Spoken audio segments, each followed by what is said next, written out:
episode 11. So look at verse 3 and 4 of Psalm 123. It says, "Have mercy upon us, O Lord, have mercy upon us, for we are exceedingly filled with contempt.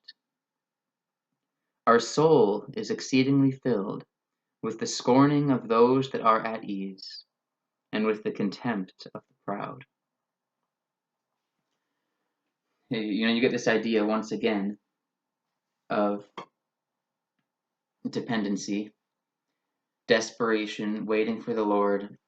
But this idea, we need mercy. It says also in the Psalms, His mercies are new every morning. And that's a good thing for me, and I trust that's a good thing for you to remember as well. Have mercy upon us. Have mercy upon us, O Lord. We need the mercy of God in our daily lives. Mercy is when God withholds punishment from us, or it can even be when God gives us good things. That's often what it's referring to in the book of Psalms as well. When God gives us things we don't deserve, or when He withholds things we do deserve. It's just something given to us, something done for us, something withheld from us that we don't deserve at all. It says, "For we are filled with contempt." It's like disgust. "Our soul is exceedingly filled with the scorning of those that are at ease, and with the contempt of the proud."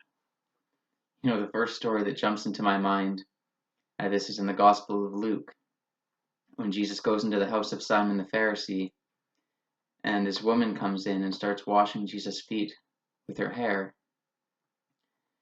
And Simon is all bothered by this. And in his mind, he's thinking, if Jesus only knew who this was, he would never let this person do this for him. And Jesus goes and he tells him a parable, and he says, who would love me? Who would love the master more? The one who was forgiven 500 or the one who was forgiven 50? And Simon says, the one who was forgiven 500. And Jesus says, you answered well. And then he goes and he tells the woman her sins are forgiven.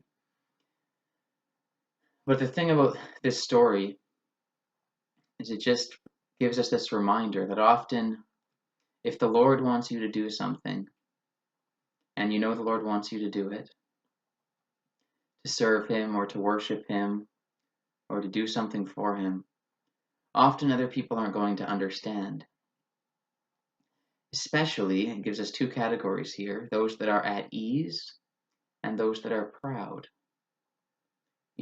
We could be those people sometimes if the Lord is calling someone to do something. And often people are bothered when you're called to do something by the Lord because, first of all, it bothers their conscience because they know they should be doing something for the Lord. Those would be the people at ease. That's even often you'll find in the Christian life, sometimes the greatest resistance you'll find is from other believers. And I say that carefully, but it's true. Often those that are followers of Jesus, that have grown cold in their walk with the Lord, or that are comfortable in their lifestyle they're in, and they don't want to reconsider carefully the scriptures, or they don't want to be convicted, they don't want to be reminded that everything they have is a gift from the Lord and they don't deserve any of it. Often they can be your biggest resistance. And that's to be expected. Don't be surprised by it as you walk with the Lord. And don't be discouraged by it. They're the ones who are misguided. If they're proud, if they're at ease, like the church in Laodicea, they were at ease. They thought they needed nothing. They thought they were rich and were increased in goods and they were doing just fine. And Jesus said to them they were lukewarm and He would spit them out of His mouth. He was disgusted with them. And many times people that are at ease and that are proud will look down on you, whether they're believers or unbelievers. We're to pray for them. We're to gently share with them our concerns. But this desperation for the Lord, it has to make its way into our lives personally. It has to make our way into our life as a church. whether people mock you for it, whether they don't understand. I've been to a lot of prayer meetings, and I can probably count on two hands. I've been to a lot of very good prayer meetings, but very often growing up, I've been to plenty of prayer meetings where I never saw one tear shed. I never saw one person desperately calling out for the Lord to change them or to change people around them.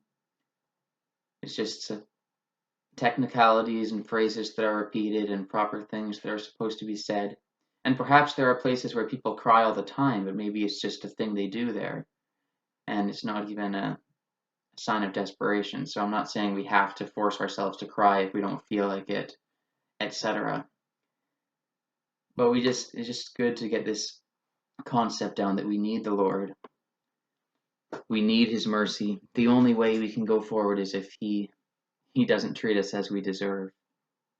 And just expect persecution from unbelievers. Expect it from other people that call themselves Christians and that are Christians. And don't be discouraged by it. Recognize it's a reality. It's mentioned here and it's mentioned in the New Testament. I think of Paul saying that no one stood with him at his first defense, and he gets to the end of his life and he's almost totally alone again. And this life in this world as a follower of Jesus is not supposed to be one of popularity. Maybe look at your own life. Perhaps you have an easy life. Perhaps you've become proud and you look down at people when they're desperate for the Lord, or when their desperation portrays itself in ways that aren't comfortable to you personally. So, just something to think about. May the Lord bless you.